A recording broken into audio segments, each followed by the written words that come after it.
Hey there, it's Shane and Keri, and today we're going to the mattresses, comparing our Aussie slang and our Americanisms.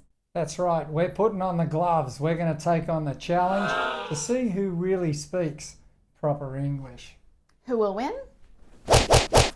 You can decide. All right, Shane wants to rip right into it. So let me start out with kind of a common one. Tomato, tomato, but not potato, potato. So I have a question. Spell tomato. Tomato. Smell. Don't smell. Try spelling. Spell potato. Potato. Doesn't it have an E on the end? For you guys? You don't have an E on the end of a potato? That's why we say it differently. There you go. Okay, so we had a pause and go off camera and look this up. Discussion. We consulted Google, and you guys do add an E, but you add an E to both of them. So the question still stands. Why tomato, but not potato? Good question. If we add an E on both, I don't know anymore. All right, so I want to start out in the food category with herbs. Herbs, but we'll get to that later. Can you spell that for me? H-E-R-B-S. Actually, no. H-E-R-B-S. But you said herb. Yes. Like U-R-B. Just saying.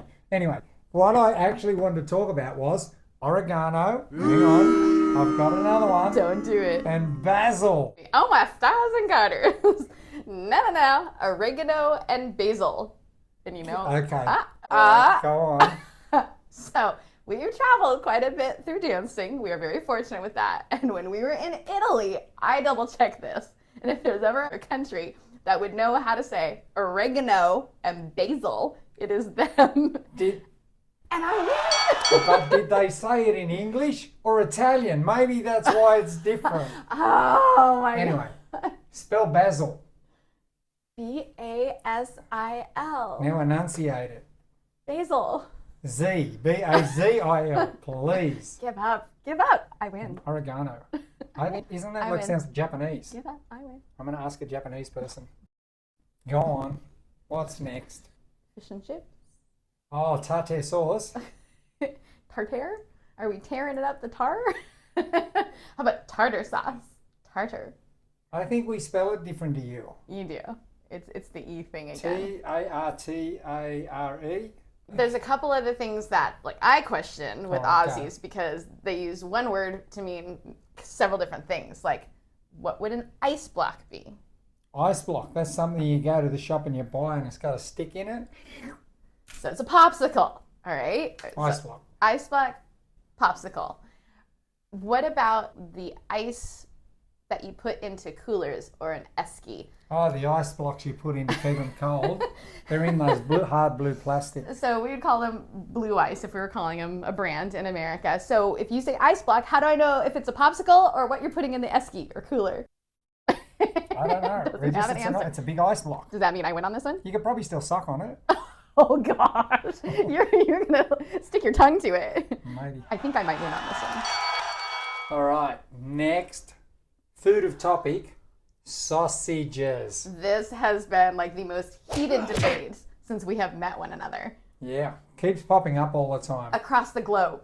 The easiest way to explain it, sausages. I ordered sausages in a restaurant in America, breakfast, and they came out and they had these little round patties. So is a sausage a link, a patty, or both? This is the easiest way I worked out to explain it.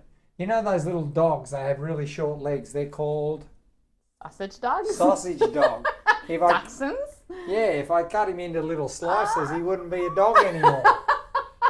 He'd be Certainly not a sausage dog. sausage patty dog. Patty would be his name. So my thing is that a sausage doesn't matter whether it's a link or a patty. It could be either, both. But it's the seasonings that go into the actual meat that delineate if it's a sausage and what type of sausage it is. Whatever. But we have posed this in every country that we've ever visited. Europe, I went. And it happens to be probably the most important country. Germany agrees with the link. hashtag. The link. So I'm down by one, and it's a pretty good one. One of my fave, now that we're getting into clothing, thongs. Flip-flops. Thongs. Flip-flops? No, really, when I was a little kid, I remember we called them thongs, but somewhere in there, by the time I made it to teenager, we were calling it flip-flops. That's because the French-American guy invented the first G-string. Okay, all And then right. people started calling them thongs in America. But here in Australia, most of us, we wear them. We wear two, just in case one falls off. We still call them thongs, Good on ya. mate. Okay, sidebar. Spellings versus pronouncing. Yeah. Tire. That That's kind of freaks me out a The little second bit. half of my last name must be correct. Oh! T-Y-R-E. I never thought of that before. That is so right. So tire for us is T-I-R-E, but the Old English or British T-Y. spelling is what Aussies do. Shane T-Y-R-E. McIntyre. I didn't even think about that. That's pretty clever. Mm. Okay, here's another one where you have one word that could mean two different things. So, bench. Is it a countertop or is it something you sit on? Both. So if I say, here, go step this on the bench, I just chuck it on the table out downstairs. What Everything's the flat top as a bench. what if there's a long seat next to the countertop? So one could be the bench and the other could be the bench. I'll probably throw it on the countertop, but it's the bench, and sit on the bench, or vice versa. I don't think there's any winning on that one. Sticking with the items of clothing, let's talk about tennis shoes. Sneakers, trainers, runners, whatever you want to say. Actually, that's a topic in itself. But I want to specifically focus on when you first said you want to go grab your Pumas. Pumas. Excuse me, it is Pumas. Puma, like a poo on your shoe. No, but you don't push a door open either. You know, speaking of joggers, I remember when you got out your favourite pair of Adidas. Now they're my favorite pair of Adidas.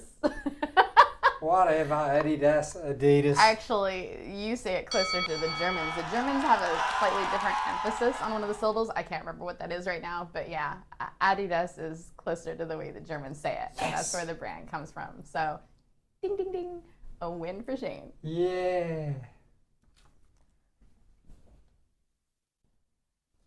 I'm showing off my Aussie singlet. Oh, what are you doing?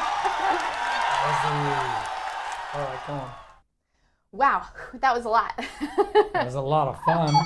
But we certainly didn't cover them all. So if there's anything we missed, put it in the comment section below. Yeah, and put all your faves in. We love it because sometimes we forget them. Tune in for more healthy lifestyle and abundant living tips with Quintastic and Beyond, Shane and Keri. Maybe have a few laughs along the way.